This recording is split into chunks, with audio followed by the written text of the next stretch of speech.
live show. Haven't got. I'm not at home. Currently on a break. Or coming to the end of my break. Let's get back to business tomorrow. But just want to talk a bit about Josh Taylor and Teofimo Lopez Sunday morning. Um, to me, both these fighters, I think, are damaged fighters. Damaged in the sense that, like, when I look at Taylor, I look at a guy that should have been defeated by Catterall. And I said that Jack Catterall could beat Josh Taylor, and people were like, huh? How's Catterall going to beat Josh Taylor? And you saw it. And you saw Josh Taylor, you know, drop Taylor and beat him bad. And we're still up in arms about that fight. Um, Taylor saying that Ben Davidson wasn't the right guy for him. You know, he partied too much, and now he's come back and he lost the weight and everything's okay now. But after the Catterall fight, he was talking about moving up in weight. Now he's fighting Lopez back at 140.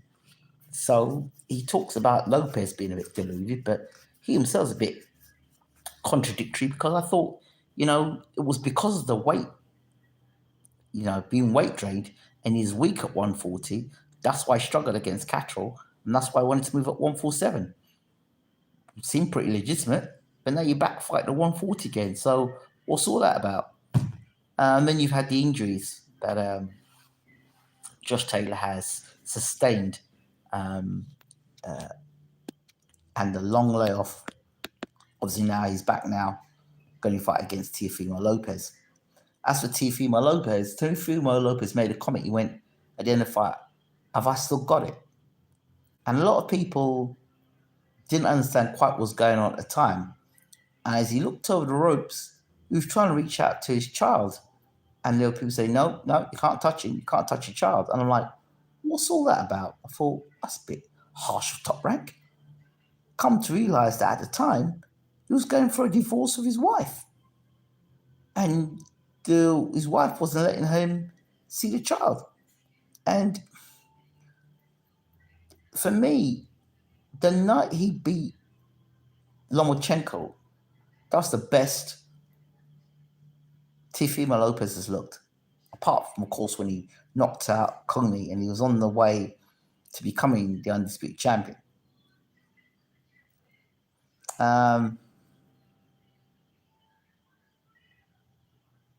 Or unified champion because of the whole WBC situation. But anyway,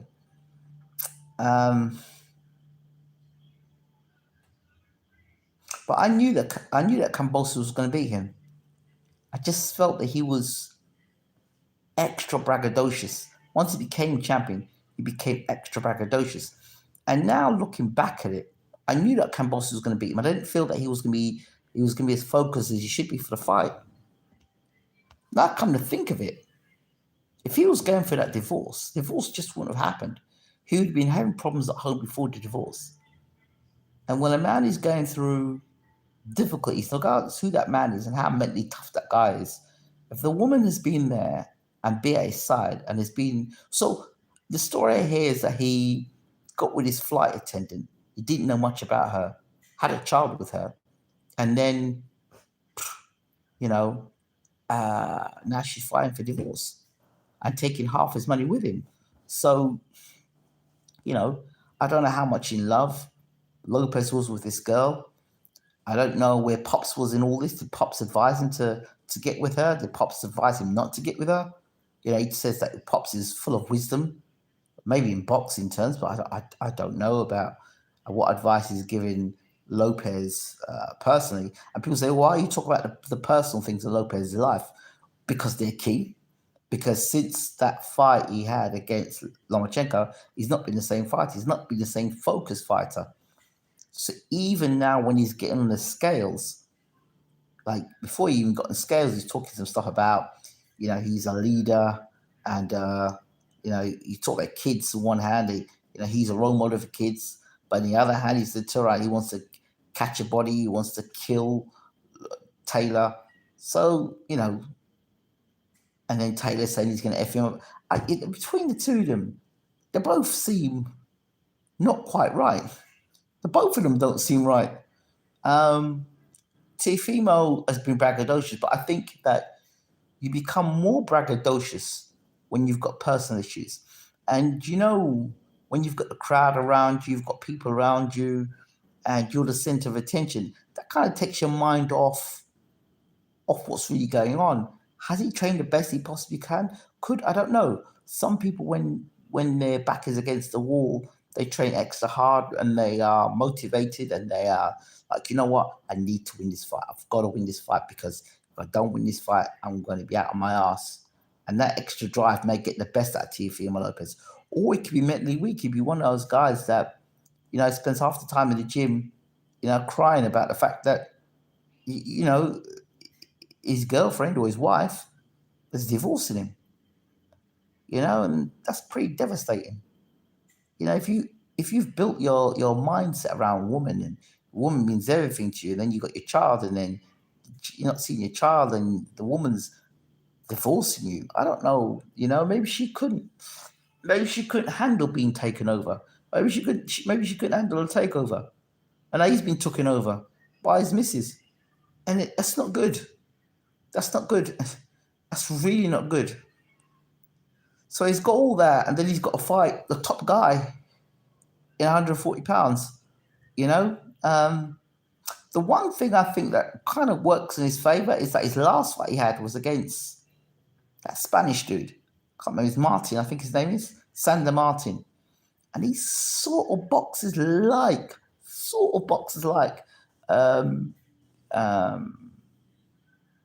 Taylor. Taylor's got that upright style, southpaw, almost wide stance. He's got those, like Martin, just sort of box a little bit like Taylor, a little bit.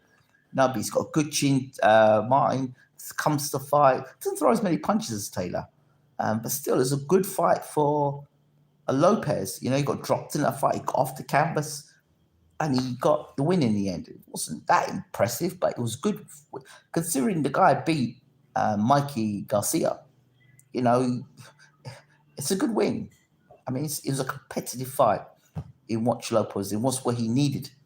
So he won a fight, but he had some adversity, got off the deck. In fact, both guys got off the deck in the last fight. Taylor got decked in his last fight, and so did Lopez get decked in his last fight. But the difference is Taylor should have lost. And, if Taylor himself could be deluded into believing he believes he beat Jack Catterall, everyone knows around he did not beat Jack Catterall. Blame it on the trainer, blame it on the weight. Catterall just that night was a better boxer than you. That's just the bottom line. Sometimes these fighters are in denial. Even if they get dropped, they say, it was the weight, it was something else, make excuses. Not a bit of the fact that, so he's got his other trainer now. Who knows what this trainer is going to do or how he's going to affect Josh Taylor going in there. Josh may think he can use the skills he's got. That's got him to undisputed, and use those skill set to beat Lopez. For me, the only way Lopez can win this fight is by knockout. That's the only way. But I think Taylor can knock Lopez out because I think he can walk Lopez onto shots. If Lopez gets desperate, I think he can outbox Lopez as well. But what Taylor's got to watch out for me, is the overhand right of Lopez. He swings his overhand right. He throws his shots from weird angles. So he has to watch out for that shot. In between when he's throwing his shots, Lopez could slip under and throw the shot over the top. The one thing that Lopez will have coming up is speed. I know Taylor is the bigger guy, so there's more of him to hit. But Lopez brings speed. But he has to go back to throwing 3 or 4 punches. Lopez, he can't just go around trying to throw one punch to try and knock Taylor out. A combination of punches. Is Taylor dead at the weight? Well, if this fight goes 12 rounds and Lopez hasn't sustained enough damage and Lopez has gone to Taylor's body, second half of the fight is where Lopez may have a chance in this fight. It's just how much Taylor's got left. Is Taylor at still at the peak of his powers? I don't think he is. Is he just waning? And if he's just waning, is it just waiting Taylor and the Lopez is not quite there? Can Lopez sneak a win? I don't know. But if Taylor blitzed Lopez, I wouldn't be surprised. But then it's just how much will Lopez has got, because a woman can break you. And I do stress this point.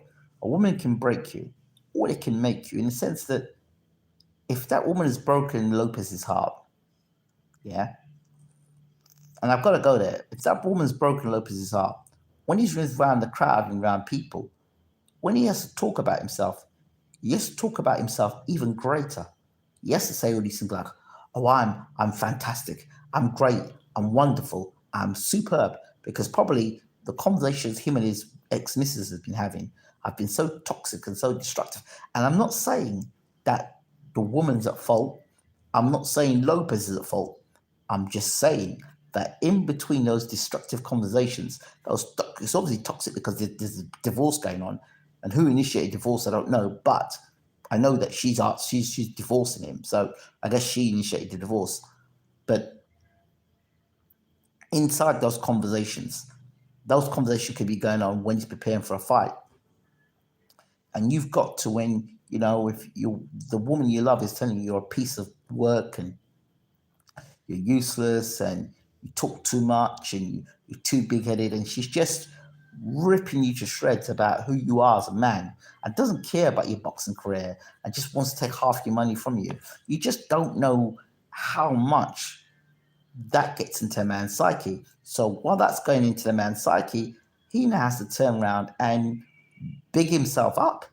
So it seems braggadocious, but what he's actually doing is kind of rebuilding his confidence that could have been destroyed by that woman.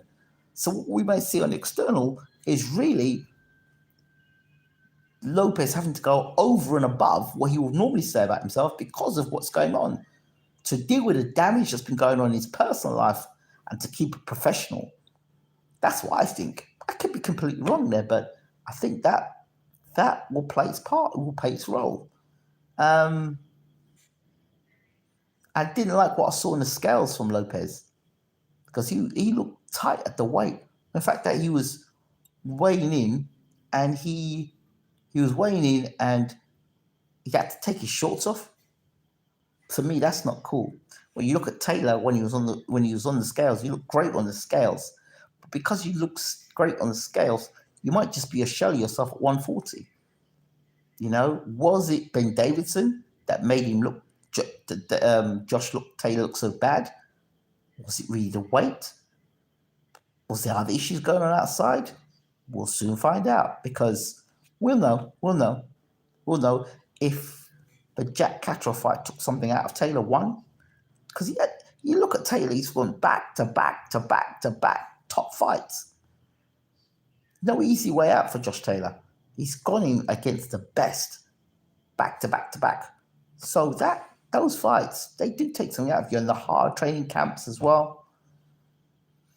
So it's always been elite fights he's been in with, so that takes its toll. And that Catterall fight was a hard fight for Taylor, hard fight. So his body just cannot make 140 no more. We'll see. We'll see. We really will see. Because if there's anything less, there's a good chance Lopez could cause the upset, But I'm going for Taylor in this one. But Taylor must fight with his head, not his heart. He mustn't get caught up in a brawl with Lopez, because he gets up in a brawl with Lopez, that's where I see he could get knocked out. If he brawls with him and Lopez swings one of them winging right hands, hey, how are we doing, Azzy? If he swings them overhand rights like he does do, he's got a good right hand, he's got a nice left hook as well. Is TL Senior Trainer of the Year? Knock him out already. I don't know. I don't know if his dad's a good influence or not on him. There's some guys, some dads that are a good influence on their trainer of their sons, and I don't know if he's a good influence or not. I don't know. I don't know. Um, has he improved? We'll see. Has he made adjustments? We'll see in this fight. If he got stopped inside 6 rounds, Lopez, I wouldn't be surprised. If he stopped Taylor in this fight, I wouldn't be surprised because both guys I think are damaged.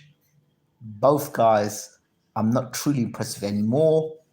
And both guys, I think Lopez is psychological because of what's going on in his personal life, and Taylor I think is physical. So Lopez I think is mental. Taylor I think is physical. So do I think Taylor's going to do? Is he back to his best? I don't know. He's back to his very best. I think he can stop Lopez inside 6-7 rounds because again, I don't rate Lopez's chin, and I don't rate Lopez when you back him up and you put pressure on him. I noticed that in the Lomachenko fight. When Lomachenko started trying to walk Lopez back, Lopez didn't like it, couldn't make adjustments. It was okay when Lopez was taking a fight to Lomachenko, but when Lomachenko tried to close the range and back Lopez up, he didn't seem to have an answer to that. And I think if Taylor's going to, that's what we see. You watch Taylor. Taylor, they think that he's just same old, UK fighter that comes limey. That's what I've always loved about Taylor. I love his aggression. I love he's got a killer instinct there. He's got that I'm gonna take it to you before the bell. He's getting up in your grill and he's letting you know I'm gonna mess you up. I'm going to mess you up. He's letting you know what he wants to do. What's the best bet in this fight, do you think? Don't bet, because you don't even see both guys for a while. You've probably seen Martin fight, but you've seen Martin recently, Lopez, but he's got issues. Wife's divorcing him. And Taylor, you just don't know. He's got a new trainer, and his body broke down him for the Catra fight. It's been delay after delay. And he said he wouldn't fight at 140 again because of the weight. So now he's still fighting at 140, and yet he's struggling at 140. So I don't get all that. So there's a lot of questions about Josh Taylor, and there's a lot of questions about Lopez. So like I said, they're both damaged fighters as far as I'm concerned. It's a flick of a coin. Taylor is the better boxer. I know he's bigger, but is he the more explosive puncher? I don't know. I have to say, I like mentally as far as trainer. Done well with Liam Smith so far. Oh, Monelli. Yeah, he's done well. Okay, well, we'll see. I mean, yeah, he did well with Liam Smith, but if you're including the elbow as well, the elbow that hit Eubank, if that's including the combination, then yeah, he's done brilliantly. I don't know. I don't know. I don't know about this train at all. I don't know. This is another level tonight. So we'll see. Well, these trainers are good when there's no fire coming back. These trainers are all very good when their fighter's on top. But these trainers go missing.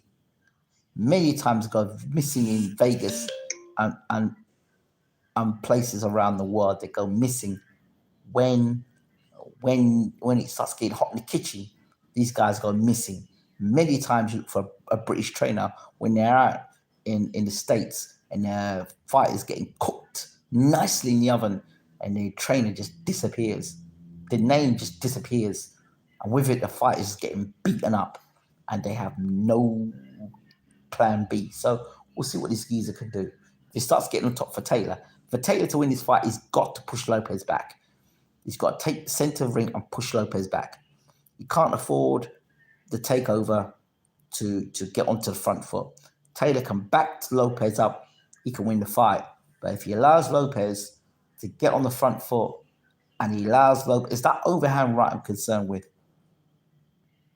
Not like Uncle Pichier, of course not. Or Emmanuel Stewart. He must not allow Lopez to get onto the front foot.